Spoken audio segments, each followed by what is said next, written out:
Good evening. I'm Father Jeff Hahnemann, the priest in charge at St. John's Episcopal Church in Washington, Connecticut, and this is Storytime, part of our online production in this time of pandemic and self-quarantine to reach our family and friends, and made possible with the support of viewers like you. Tonight, the story of St. Valentine. Next to St. Nicholas, St. Valentine is probably the most popularly celebrated of Christian saints. Yet very little is really known about him. There are many myths and traditions about St. Valentine's Day, but only a few facts. We know, for instance, that the ancient Romans celebrated a festival on February 15th called the Lupercalia, the purpose of which was to ensure fertility in the coming spring for the fields, the flocks, and the people. This feast commemorated, among other things, Juno, the Roman goddess of women and marriage and fertility. The various pagan rites of this festival centered on the Lupercal, which was a cave in the Palatine Hill in Rome. We also know there was a certain bishop of Terni, a city about 60 miles from Rome, whose name was Valentine, and who was taken to Rome and martyred towards the end of the 3rd century. One source says that he was punished for converting a Roman family to Christianity. But little else is really known about him. However, we also have stories about a priest named Valentine, who lived in Rome about the same time. He, according to tradition, was arrested for helping Christians during a persecution under Claudius the Goth. While in prison, it is believed that this Valentine cured his jail keeper's daughter of blindness. On February 14th, in the year 270 of the Common Era, the Romans beheaded this Valentine on the Palatine Hill at the site of the ancient altar to Juno, after which he was received by the Christian Church as a martyr. Then in 350 of the Common Era, at a time when Christianity had become established in the Roman Empire, a basilica was built in his honor, and a catacomb containing the supposed remains of St. Valentine can be found there still.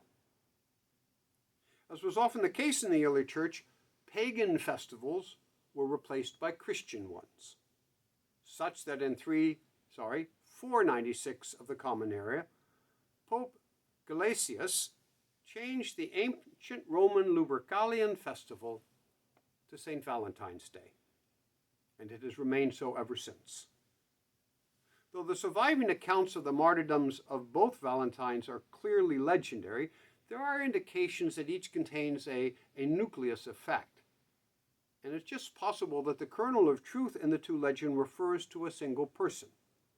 By being remembered both in Rome and at Ternia, Valentine may later have been confused as two different people when he was just one. But beyond that, there are few agreed facts. Legends, however, abound. One story, for instance, suggests that the jail keeper and his daughter, who was healed of blindness by Valentine, were converted to Christianity by Valentine. And thus, when the persecution began under Claudius the Goth, they came to arrest the jail keeper and his daughter, whom he had aided, and arrested Valentine instead. Moreover, the story goes on that Valentine was in love with his jail keeper's daughter, but she didn't know it. And it was difficult for him to make her understand how much he loved her, since he had been arrested and was in jail, and she was not allowed to visit him. It is not surprising that St. Valentine is the patron saint of lovers, especially those under duress. And so the story goes, Valentine wrote love notes to her, which were passed in a variety of ways, depending upon which version of the story you know.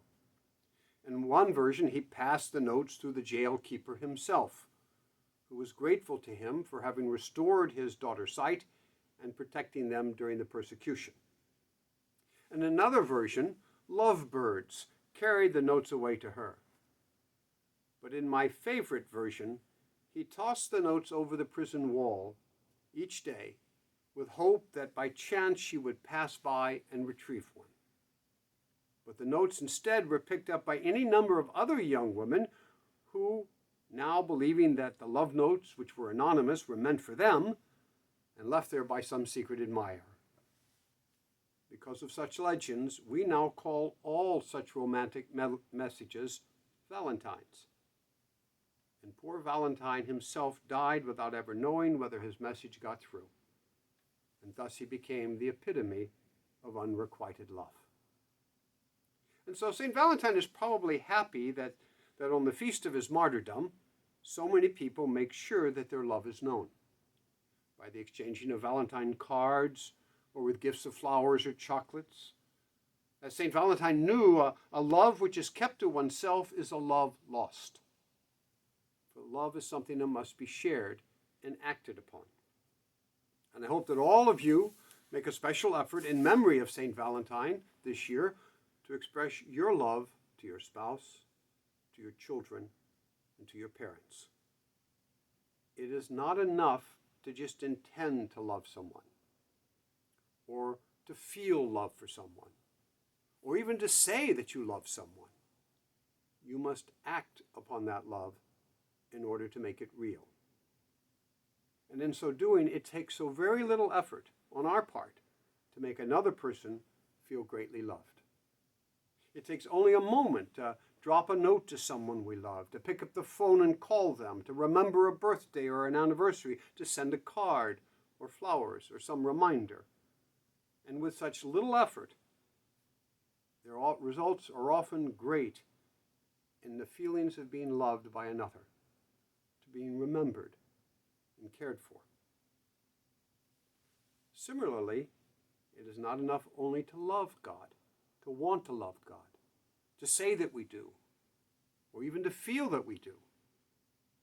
We must act upon that love in order to make it real. Just as Valentine gave his life as a sign of his love for Christ, so we must give of ourselves back to God, who has given everything we have. It takes only a little effort to do so, but good intentions are not enough.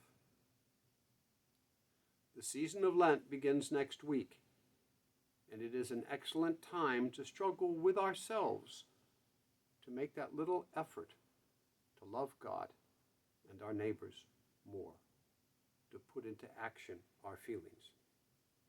For it is only in learning to do so more and more and habitually that our lives, little by little, will be changed and our love transfigured. Amen. I hope you've enjoyed this story time, and we'll look for the others that are all posted on the St. John's YouTube page. Until then, good night and God bless.